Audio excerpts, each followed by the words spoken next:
like ooh la la, ooh la la. It's not hard to say how I feel. It's like ooh la la, ooh la la. It's kinda easy now 'cause it's real. Hey. Na na na na na na na.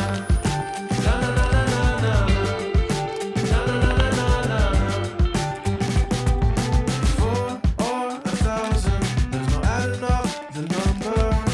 So many feelings, gotta let it out, not under. Keep me guessing, keep me guessing, keep me guessing, keep me guessing. Just like ooh la la, ooh la la. It's not hard to say how I feel. Ooh la la, ooh la la.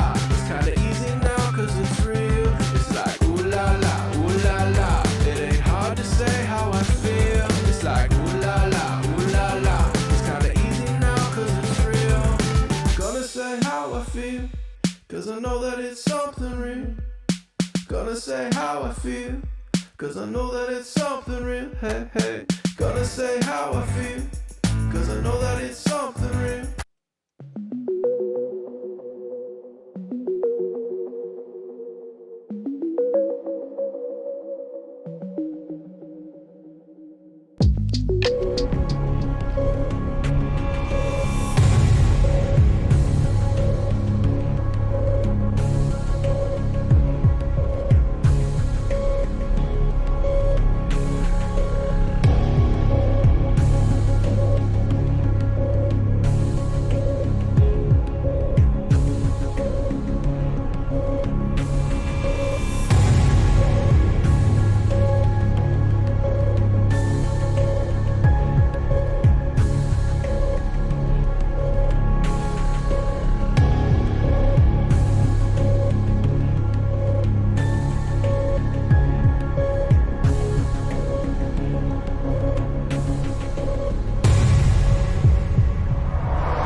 Hey everybody, hi, how are you guys? Whoa. I'm trying out a different set of headphones. They're wireless. We'll see. We'll see, we'll see, we'll see. So I have all kinds of funny little things. There is everybody. Angie, that was cool to watch you do that. I was sitting sipping a Bailey's in honor of Tipsy Piggies, of course, and watching you do that and sketching away and scratching out things that I didn't like and trying it again. And I thought you did a great job. That was awesome to see you do that. You missed the dance. We'll dance at the end, girl. Don't worry about it. All right, let's go back and say hi to everybody. So, hi, Gloria, you're here. Hi, Jennifer R. Welcome, welcome. Nice to have you here. Gail, hey, welcome. Gail, I tell you, your comments, I mean, after a show, Gail sends me the nicest messages in comments, makes comments on the video. It's just, I mean, it's really so nice. So nice. And Nathan's here. Hi, everybody. Deidre. Yay, Deidre's here. And Gail, going through. Marla's here. Hi, Marla. Good to have you here. What's up? Jennifer R. I said that to say. Janice. Ooh la la. Ooh la la. I love that. Ooh la la. My sisters were laughing. Had my sisters here today, guys. It was a good day. It was a good day. Yes. Yay. Hi, everyone. Okay, look at how I did that. I spelled it everyone. O-N with a 1 because I missed the keys. Hey, Julie E. Welcome, welcome, Julie E. Nice to have you here. And there, it's always good to have the fam here, Nathan. It really is.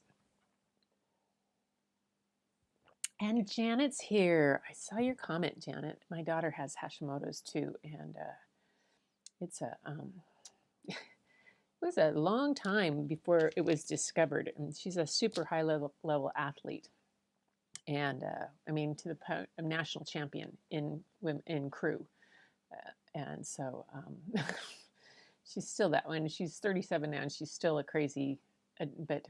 It took a long time for the doctor. Fortunately, we had a doctor that had balance of East and West medicine and kept it going. So, but they're kind of powerhouse people like that. But it's something to deal with. I feel for you. I'm sorry about that. Julie's here, Gail, Janet. Like I said, I'm just checking through here. So my sisters were here today, and Andy says, and I'm in Top Chat. I think it's not as significant about Top Chat. This is not my dice.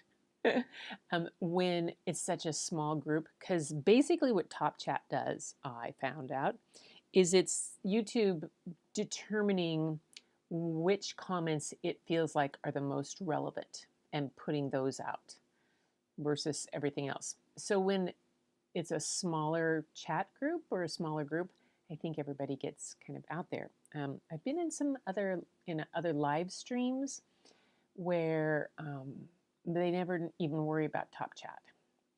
And I don't know if it's different between lives and premieres or what, but you're here. Somebody knows better than I do, tell us all. Yep. Gosh, everybody, you guys are just chatting up a storm. My address and just looked. There's so many to choose from. Oh my gosh. Family's glad you're here. Yay. Oh, thank you. Janet, that's so nice.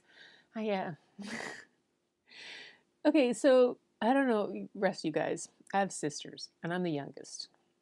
My sister Patty was here, and you guys who were in on the live we did a couple nights ago where you could hear her laughing upstairs and my husband laughing hysterically. Especially when I tried to draw us all four of us, it was pretty hysterical.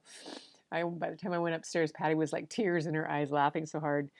And then she and I went yesterday, she went and helped me clean out the Two Waters Arts Alliance.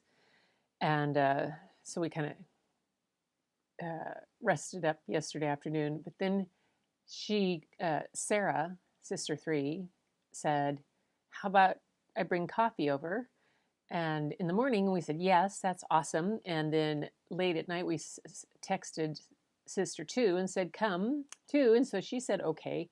So Bob last night at about 11 o'clock goes, they're coming. I said, they're just coming at 10:30 for coffee and stuff. And he says, I don't have anything to feed him. What am I going to do? So Bob got up this morning at 8:30 and made scones for my sisters, and so that we would have something to eat. And then he strategically took Aldo for a long walk. Well, we sat and solved the issues of the world and checked in on each other and all that. And it was really good. It was really good. Sarah just finished her round on her chemo meds and her 3rd month of it. And then she's off until next week, I think, and she has to do 3 more rounds before the MRI and then the mastectomy and all that kind of stuff. So, but we're just checking in with her because she's not one to let us know exactly how she's feeling. And she toughs it out. So it was good to have us all together and check in. It was nice. Anyway, so that's what I did today. And fortunately, I had an idea of a book to do. And I realized that tomorrow is National Make a Friend Day. So the book that I was going to do today, I had to do tomorrow because it's much better for tomorrow. So tonight we have something completely different, but I had it already. I had the cover all done and everything. And it's a good book. It's a fun one. It'll be good. And so that's awesome. Oh my goodness, yes. We got a crowd, don't we? Robin Charles, hi. She says hi. Okay. Robin, do you happen to be Scandinavian? Because that's a way in Norwegian that they say hello. Hi. hi. And welcome. Gail, thank you for about that. Anyway, we've got a couple, Jennifer and Robin are here. A couple new, this is exciting. Yay. You guys, I'm up to 94 subscribers. Woohoo, just a few away from 100. Yay, then I can, and that'll be good. I'm glad. Oh, Julie, you got your photo yesterday. Yay. And I'm glad you like it. It's funny that you had said that you like that one, and you're in Arizona, and that, of all the places to take an apple orchard picture, of a girl who grew up on an apple orchard, whose dad was an orchardist, and that's what we had, hundreds of acres of apples, that I found an antique apple orchard outside in Arizona, of all places, outside of Sedona, up in what is it? Slide Rock State Park? Yes. Anyway, very cool. I have some great pictures from that place. I loved it. All right. 12 peeps here. Woohoo, that's awesome. My gosh, this is a crowd. It is a crowd. Okay, so the return star tonight is the author Nina Layden. If you've been around, if not, go back and see. Sometimes you will remember her when Picasso met Matisse. That was her book. Tonight, it's a different book. This book that I've got tonight is called Private Iguana, or Private Iguana. And it's out of print, unfortunately. It was done in 1995. It won the American Booksellers Pick of the Lists. And it's a really kind of tongue-in-cheek book. But about Nina, I gotta show you some other things. I think I showed you some things before about her. She lives here in Washington, up on Lummi Island. And Lummi is, so pretend that this is the state of Washington. Okay, kind of a square state right there. And in the north west corner, kind of up toward Vancouver, BC, up toward Canada, you get toward Bellingham. But off the coast of Bellingham, in Puget Sound area, there is an island, and it is Lummi Island, and it's the home of the Lummi tribe, and it is pretty. I don't think that there's a direct ferry to it.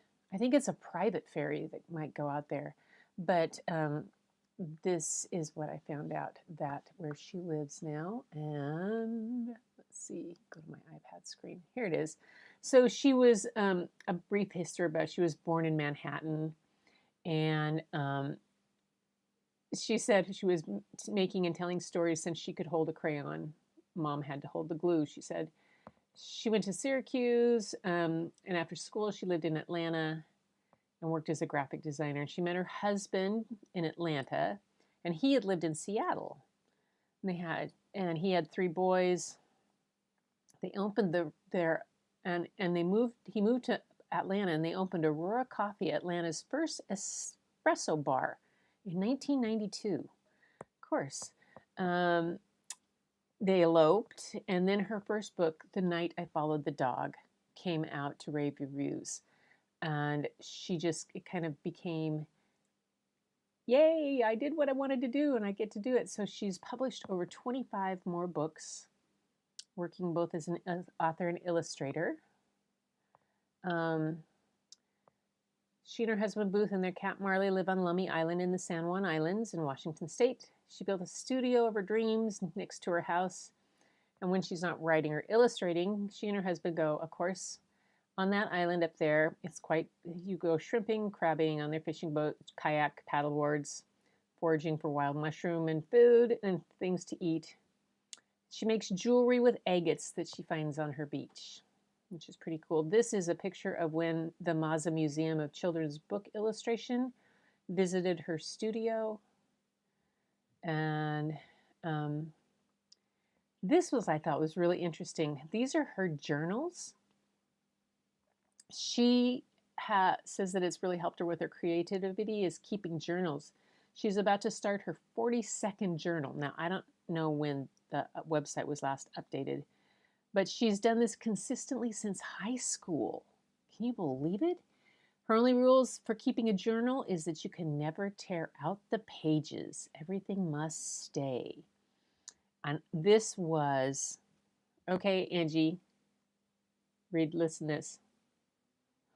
Everything must stay. A sign she saw that she loved said, if you don't make mistakes, you won't make anything. So make a lot of mistakes and make a lot of art. Yay! That's what we do. We go for it. We do it. And you did that today. I'm so proud of you. And then on her website too, she has a video of watching her read a book and stuff. And I'm going to show you part of that after this, because the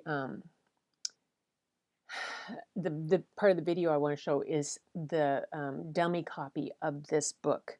But the name of tonight's book is Private Iguana. Let's see if I can put this right here and get to things. I have too many things in my hand. So let's check in first. Hey, it's Monica's here. Hi, Monica. Yay, howdy. Oh, Nathan says he's a middle child. Yeah. Marla, you made it to live chat. Good for you. All right, everybody's checked in. And oh, yay. Oh, thanks, Monica. Yeah. Sarah's doing okay. At times, today she was better when she first got here in the morning, and then by noon she started to not feel very good again, and she moved a little too quickly and it gave her a headache, and yeah, it's very frustrating, but her attitude is amazing, absolutely amazing. And of course her husband's a total dork, and makes her laugh by, like, during the Olympics, pretending to, figure skate through the living room and do snowboard jumps and stuff like that. That's Jim. It's great. So, okay. 14. I know, Janice, isn't that crazy? Okay, I better stick to water than my Baileys so I can get through this story, right? With 14 people here, what pressure. Oh. You guys are easier than a group of kindergartners, so trust me. Seriously, I have read to 75 kindergartners at once, and so this is, yeah, nah. All right. Thank you, Robin. I have part of it up in the back. It's very curly, and sometimes it takes stuff to put on it to make it not, but if it goes, it's okay. You like that? Everybody out there, good, give us your good sound effect. I don't know, whatever. And then we need to learn how to put those sound effects into pictures for characters in books or in our illustrations. I think that. All right. You guys are just chatting up a storm. I just want to make sure I don't miss anybody before I start the story. Yep. Okay, I'm caught up. Deirdre's laughing her out. LMAO. Okay. Yes. My hair is curly too. It does that if I'm not careful. Well, you know what?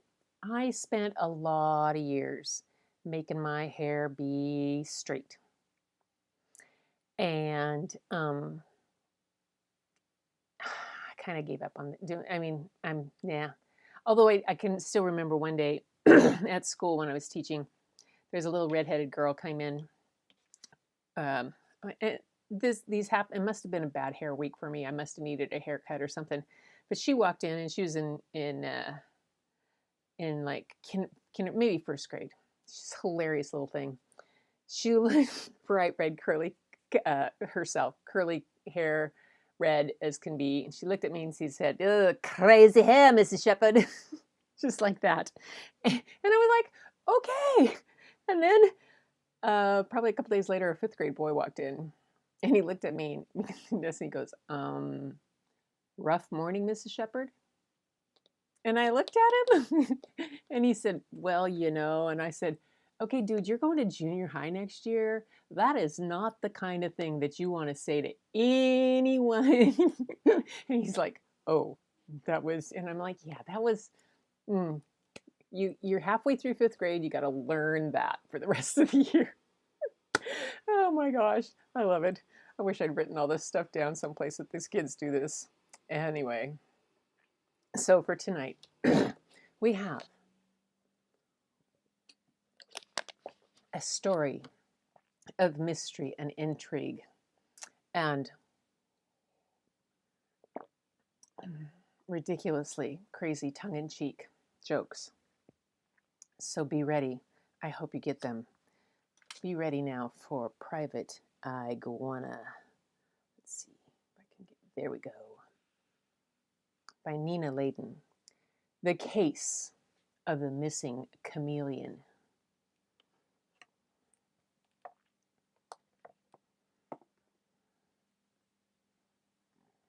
Iguana there, opening the page. Private Iguana, The Case of the Missing Chameleon. I got this book from her in 1999. Any friend of Private Iguana is okay in my book. Best wishes. Great way she signed it.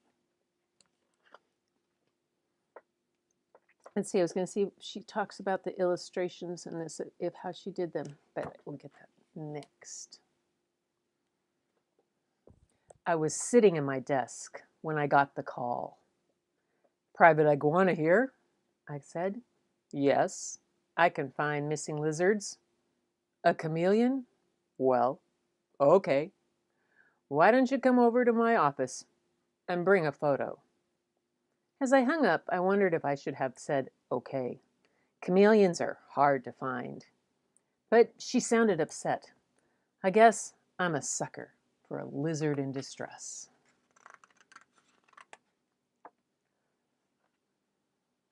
You can call me Liz, she said as she made herself comfortable in my office. Here's a recent snapshot of Leon. He didn't come home for dinner one night last week. I had made his favorite cricket stew. I haven't seen him since. He was acting a little strange, changing colors every minute. He's always been the stay-at-home type, and well, frankly, boring. I'm afraid he could be in trouble.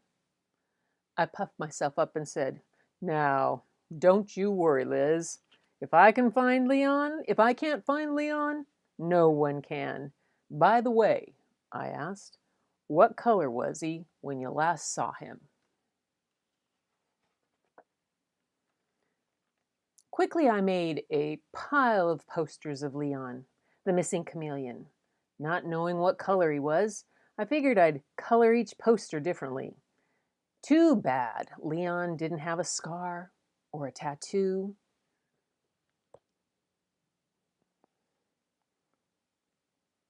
But then I set out to hang them up wherever I could. I stopped first to check in with Officer Croker, the Bullfrog Chief of Police.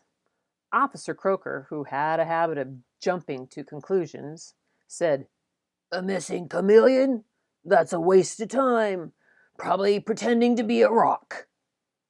I said, Well, thanks for your help, officer. Maybe I'll go talk to some boulders.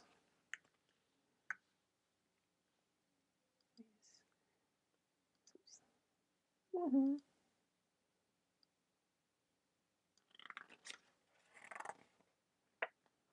So I hit the dirt to see what I could dig up. I plastered the forest with posters. I went over fields, under rocks, and up trees. I talked to turtles, lizards, snakes, frogs, toads, and a couple of skinks. My feet were tired. My tongue was tired. And I had no clues, no tales, no trails, no Leon. Maybe this chameleon had really disappeared for good. But maybe I just wasn't looking in the right places. I decided to head home and start again in the morning. On the way, I saw a firefly-like glow in the distance by the swamp. I had forgotten all about the Lizard Lounge. It was the kind of a slimy place where only the most cold-blooded reptiles hung out. My head was telling me not to go there, but my stomach said, boy, I could sure go for some of those greasy fried grasshoppers and a tall, cold drink. So I put my stomach in charge and followed it.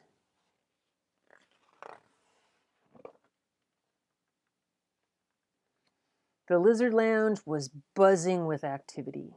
I scoped out the place, making sure not to ruffle any feathers or step on any tails. I made my way to the back and sat at a table where I could keep an eye on things. The menu was my first order of business. I noticed that the special this week was cricket stew. It's probably just a coincidence, I thought to myself. A sweet salamander sashayed over to my table. I'm Sally, your waitress, she said. What's a nice amphibian like you doing in a place like this? When I didn't get an answer, I ordered my food. I noticed a sign on the stage that said, "This week, Camille and the Gila Girls." I said, "Hey, Sally, who's this Camille?" Sally smiled. I don't know who Camille is. She just appeared out of the blue a few days ago, but boy, can she sing. She fits right in here with our house band, the Gila Girls. You should really stay for the show. I had nothing better to do, and the fried grasshoppers were pretty tasty. So I decided to stay. Soon the place got dark. Everyone stopped what they were doing. All eyes were on the stage. The Gila Girls took their place. Then a spotlight came on. The curtain rustled, and out slithered the most unusual chameleon I had ever seen. Something about her was familiar. It was like I'd seen her face somewhere. But I tried to remember, but when she started to sing, my mind went blank.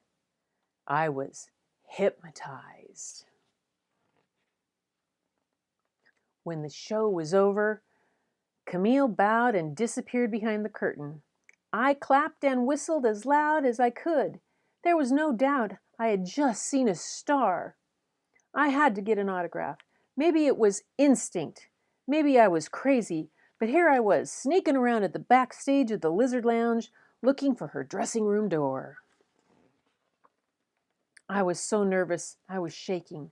I knocked on her door, and when a voice said, "Yes, come in," I nearly shed my skin. I couldn't believe it. I was alone with an amazing singer. I stammered, "Camille, I wanted to get your autograph. Could you sign this?" And I pulled out the first thing I could find from my pocket and handed it to her. Camille looked shocked. She said, "How did you know?" What did I know? What did I know, I wondered, and I was totally confused. Then I put two and two together.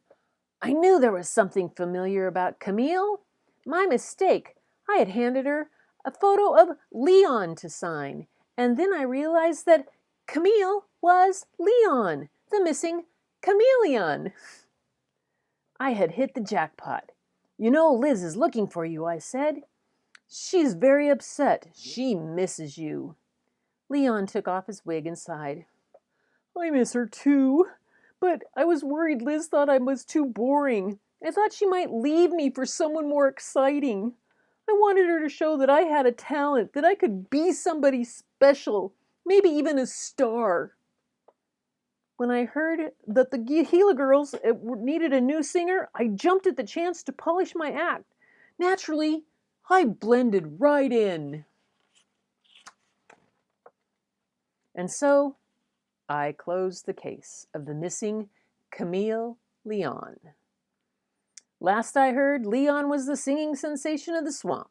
Liz watches the show and then returns to the kitchen where she's the new head chef. Her cricket stew is getting rave reviews. It seems that the Lizard Lounge is actually becoming a respectable place. As for me, who knows what the next case will bring? A frog that jumped bail? A turtle running a shell game? A poisoned snake? Just remember, if you've got a problem, give me a call. The name is Private Iguana. The I stands for I'll be watching.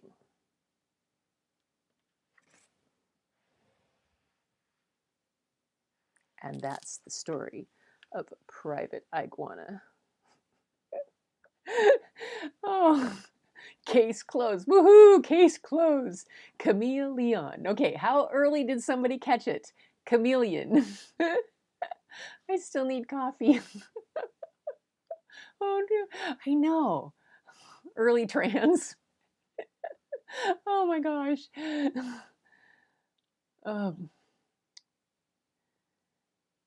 But shed my skin. Love this book. Okay.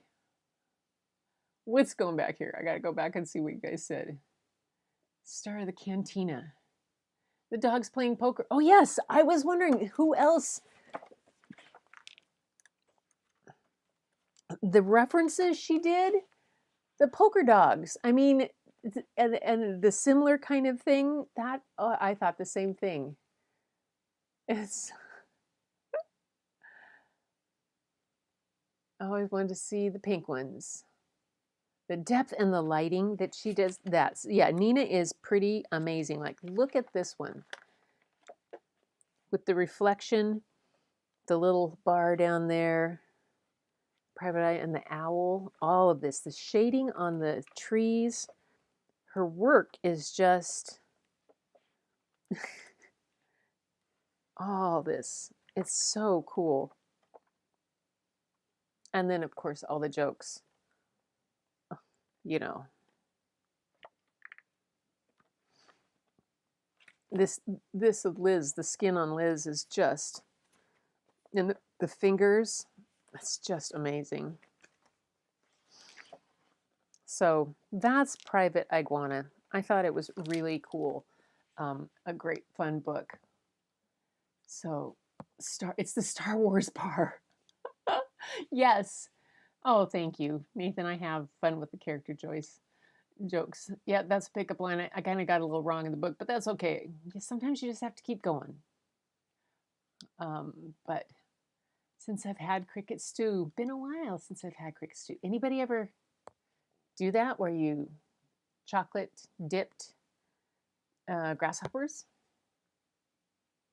You ever did that to friends when you were a kid? Yeah, I did. Dipping the grasshoppers. Yep.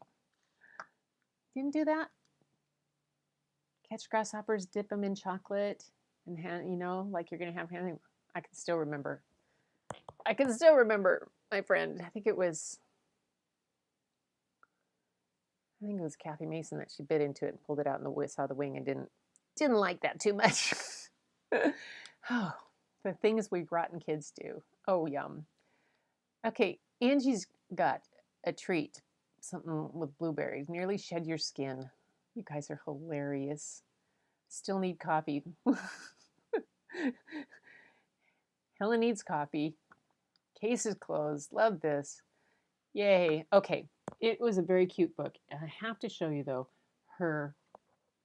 I said I would show you her. If I can find it. Or I have this. It's on here. Okay, stop right there. So this is what I'm going to do is I'm going to take you to my iPad and part of a YouTube that she has that shows her dummy copy of the book of when she sent and what she sent to a publisher, and so she'll tell you all about it. So we'll skip to the iPad screen and we'll go to here, and hopefully I gotta make sure the sound so that you can play through is up and good. It is a smart way of showing a publisher what you think your book could look like. And you don't have to use a plastic folder, but I thought that looked pretty good. And I drew just on paper, Xerox paper. This is called the end papers. This is not what wound up in the book. I drew a bunch of chameleons, but that's how I drew it. And that's the title page. And then I drew with a pencil, and I wrote the words with a pen. And you can kind of see this looks pretty much like the final art, except that was done in color. A lot of it looks exactly the same. And I sent this entire sketched dummy to the publisher, and when they finally said yes, they wanted to publish it. And we went through some revisions, which is what you normally do. And then this book went to press, was printed, and I was really excited about it. I had planned on doing a series of detective mystery stories with Private Iguana, but when my publisher put it out of print, I kind of stopped. But maybe someday I'll pick it up again. Well, what I want to do with you is a little fun activity because I happen to love detectives. And Okay, so that, I hope you heard it. It was pretty quiet in my ears, but it could be just my new headphones I'm trying might not have them very loud. But on her website, she has some other things where she does that, where she takes different kind of stuff of drawing things and how she does them with letters and stuff. So guess what Gretchen did? Yeah, I thought, oh, I can try this. I can. This is kind of a cool idea, kind of how you start with the letter shapes and stuff. So I had 3 photographs of mine. This one of the horses of the big Clydesdales that are over in Eastern Washington. This bear, and this mountain sheep from Yellowstone. And I thought, okay, what can we do with those guys? Wrong way. Oops, not him. And of course, the first page was oops. And I decided to use marker to do them in. And I thought, because I was kind of, the first one was the horse. It's a total oops. Total oops, because you know me, I am not the drawing person. The photograph on it. So I said, well, don't give up. We'll go back and we'll try it again.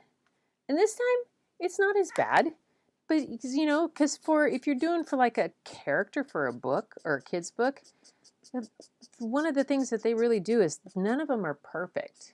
They just kind of do things. And it's amazing with a horse what you can cover up with hair, with some scrapes of hair and some shading. This was, you see, there's snow on the ground, and there's a small herd of Clydesdales that this family has outside of Yakima in the Ellensburg Canyon, and I stop every once in a while. And this one is the well, he's the stallion of the group, and he kind of makes sure that I always walk up to the fence, and it's this big tall fence, and literally he can stick his head over the top for me, but he'll hold all the rest of the herd back the first time, and he waited and waited, and I just stood there with my camera waiting for him to come up. And finally he came, and I talked to them, and I got his picture, and their hair was long and shaggy. It was so cool. So anytime I go back over there, and that way I pull over and stop, and I've gotten additional pictures, and now he kind of knows, and he comes up and talks to me, and he's let some of the foals even come up closer, but it's pretty. I call him old blue eyes because those blue eyes that he had. Okay, that was one, and then I tried the mountain goat, or the mountain sheep, and the bear got the same page. Now, my mountain sheep has no body down here, so I obviously had no reference. Oh my gosh. But what I did on this one is I started with the horn. On the horse, I started with like a U shape sort of on the face, and then went from there to try to get some things. This one I started with the horn, and then started to think about, like Nina was, when she was doing some things around, she was like, it's like a sea that's fallen over, or this and that. And I'm like, oh, I can do letters. I taught first grade. So some of those shapes and things are what helped me figure out how to do this when I'm not doing things upside down. I didn't try to think of it as a nose or a forehead or anything like that. I just started to think in letter shape. So I got to about here, and then I had to kind of guess that I should have just put him standing in the bushes. Yes, like he really is. He was standing behind in a bunch of bushes about 25 feet from me, up on a rock, looking at me like, what are you doing? And then the bear, this bear, was the same kind of thing. Now, I love bears, you know, and I've always had a hard time drawing with them. And I decided to start looking at different kind of shapes. So I took his nose and kind of made it like a square box, kind of like rather than a U or anything. I just kind of did that shape, and then went in shapes instead, like that's kind of a part of a squared off U, and then that was kind of a sort of not a square, not a circle, but what we call a squircle in ecamm, where you have that. And so I got that much. And of course I couldn't get his spell, and I decided I didn't want to put the fish in. But at least it gave me an idea of what I could get an idea. So I really liked watching what Nina did in different things, because it gives me an idea to sit down and just to try something, which I did this while I was watching Angie. And this is basically the notebook that I have started doing since we've started doing some art things in here. I'm kind of pulling this, my oops page, and then I had, oh, there, it fell out down there. Page with my sisters last night that we did the other night, and then the catalog that we did, the mountains and stuff. This is just a thing I was trying on, an art thing. It was too hard. Gretchen decided it was too hard. Our Mondrian, and then the Raven. That one I tried upside down. I haven't got my other stuff, so I'm going to stick them in there with that. Yay! Okay, so that was that kind of drawing thing. So I think what it did for me, because I'm still very new fledgling on my sketching journey of this, is that when I have my camera in hand, I can look at composition in a whole different way, and I'm not necessarily looking at the form of the animals when I'm shooting them, or the trees, but I can see how the composition is and where their heads are turned and stuff. It's then when I get the photograph back, and then I can look at those shapes and then stuff and start to put that together. It's just going to take me a long time of practice and play, but it's really kind of fun to do, and to see this in kids' illustration in books and in other places to look, and especially when these artists and authors show how they've done things and some of the stuff that they've done, it makes me go, ooh, those ideas. You know, borrowing ideas is a good plan. Oh, you give yourself permission to not try things like grasshoppers and such. Oh, well, that's a fine plan. Oh my goodness. All right, so I have coyotes, owls, hawks, opossum, and lots of wildlife. Jennifer, where are you? We have owls and coyotes and hawks, opossums occasionally, yes, and wildlife. We've had a fair number of the eagles out recently, and kind of have watched Aldo in the backyard right now. A couple of eagles were sitting up in a big tree not too far, but it's also, I'm thinking it's almost time to head up to a bay up not far up the Key Peninsula, kind of near Bangor submarine base kind of area up there. But down from that, there is a small bay that there's can sometimes have hundreds of eagles in them. At this time of year, getting fish and all, having a grand time together. And the crows have been out like crazy. It's just been fun. So owls, yes, owls. they're hard for me to spot around here, and most of the time, if I'm driving early, they dive bomb my car. So Clydesdales are awesome. They're huge, huge, but they're beautifully. Um, yeah, isn't that a cool way that she put that together for a book and sent that in as the dummy?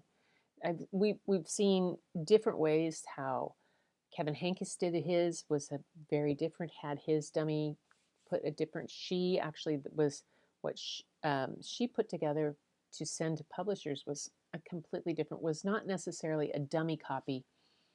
It was more of a presentation for a submission, which I thought was a really clever way to do it. Um, yeah.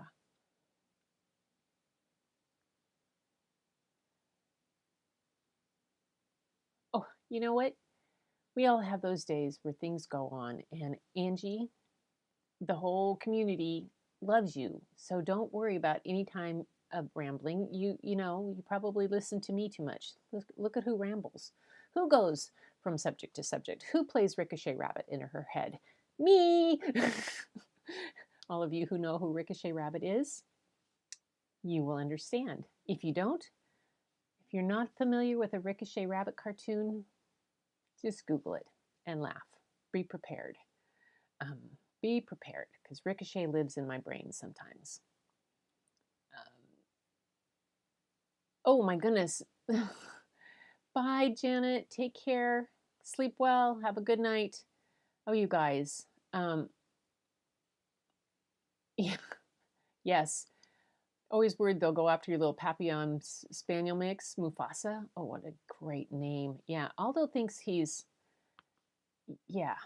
We have a neighbor down the street that has 160-pound Mastiff named Tyrion. And Aldo thinks that Tyrion ought to sit down and roll over and just behave when Aldo says so. And Tyrion looks at Aldo and goes, yeah, and turns around and walks away. And Aldo's always really disappointed that but he also, Tyrion turns around and walks away, so Aldo figures that he works. Aldo's 14 pounds. Tyrion's 160, at least. Yeah. Love the bear and the ram. Thank you, Angie. All right, everybody. You guys are so, no more wildlife. Where are you on Whidbey that they took down more trees? Um, Helen, are you in Coopville? Oh my goodness. Yeah, the wildlife gets shoved around up here. When there was a place I lived in Kirkland, Washington, when my girls were little. The house we had a third of an acre, and behind us there was all forest, and they took it all down to put in like 14 homes. And our neighbor next to us had a half an acre and had a big burn pile in the back, and a kind of a brush pile in the back. And Bryn and their daughter, I can't remember. Anyway, I can't remember her name. Were little, and they would go play out there, and they'd go play in the woods all the time. And one day they came running back and said to Helen, my neighbor, "Come look at these paw prints." And Helen went out and went, "Okay." We called wildlife, and there was a mother cougar who had taken up and made that area into her den and had cubs. And my girls were playing back there. Blah. But not so much anymore. Oh, my goodness. Oh, he displaced a lot of wild coyotes run the bayous from park to pike. Oh, yeah. Yeah. Yeah, then when they get displaced, they get, so you're down there. Nice. Parking lot birds. I do too ramble. Yes, I do. I am a rambler, and oh well, it happens. Yes, they do. Oh my gosh.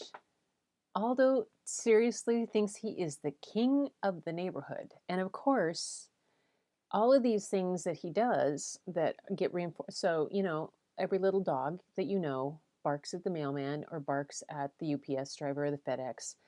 And their whole job is to inform and tell somebody to get out of their yard. Go away. Bark, bark, bark, bark, bark. Get out of my yard. So what happens? The UPS driver pulls up.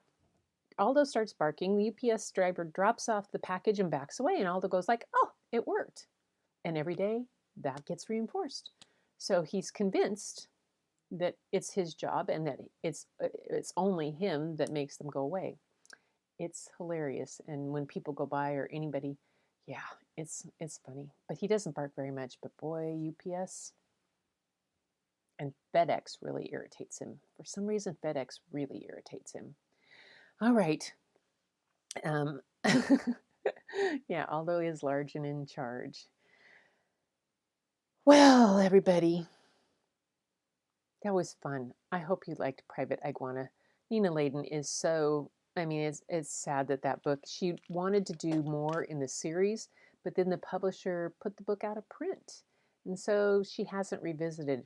She's considering. She still might, but everybody, yep, Deirdre is off and away. And I think it's time for me to be off and away and let you guys go on with your night on this fine Thursday night. And until the next time, everybody, you know, we're going to dance out this party out because Angie missed the dancing at the beginning. Oh, had a wiener dog that was bossed up. My neighbors, when I was growing up, had wiener dogs. Oh my gosh, they were funny. Anyway, another tangent. Squirrel. Angie missed the dance party, so we'll use the dance party on the way out. And until next time, everyone, blessings on all of you. Thank you for inviting me into your homes, for coming into mine, for sharing with me on this journey, for helping me as I learn ecamm and figuring out how to do this, for being tolerant as I learn the ins and outs of going live, for being there and encouraging me in getting my subscriptions and all those likes and all that stuff. Thank you, thank you, thank you. And until next time, keep looking for the beauty hidden in plain sight. It's all around you. It's everywhere. But the first place to look is in your mirror. Catch you later.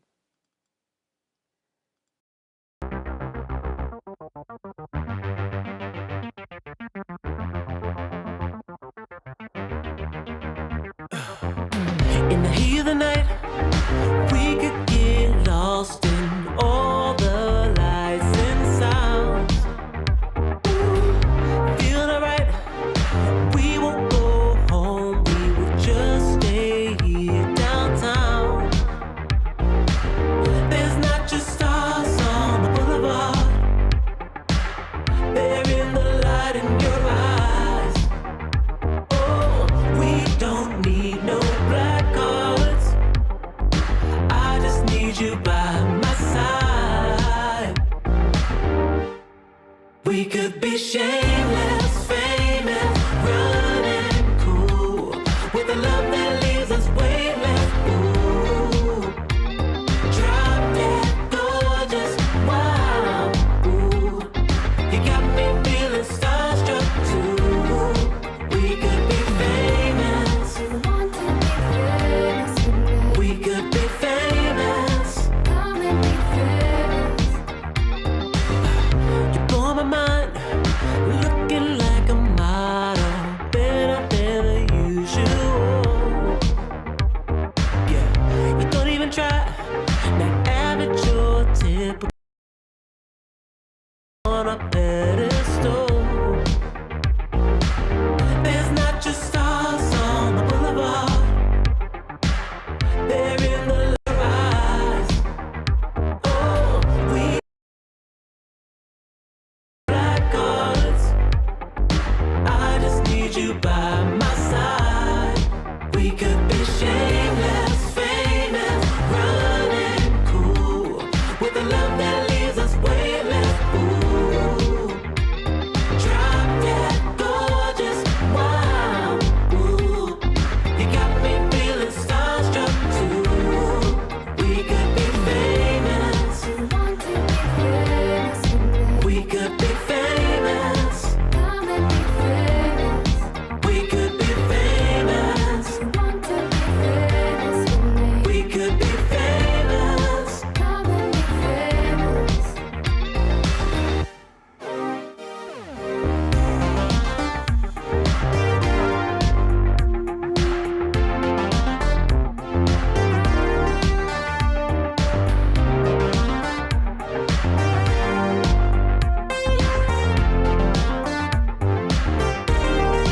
we could be shameless.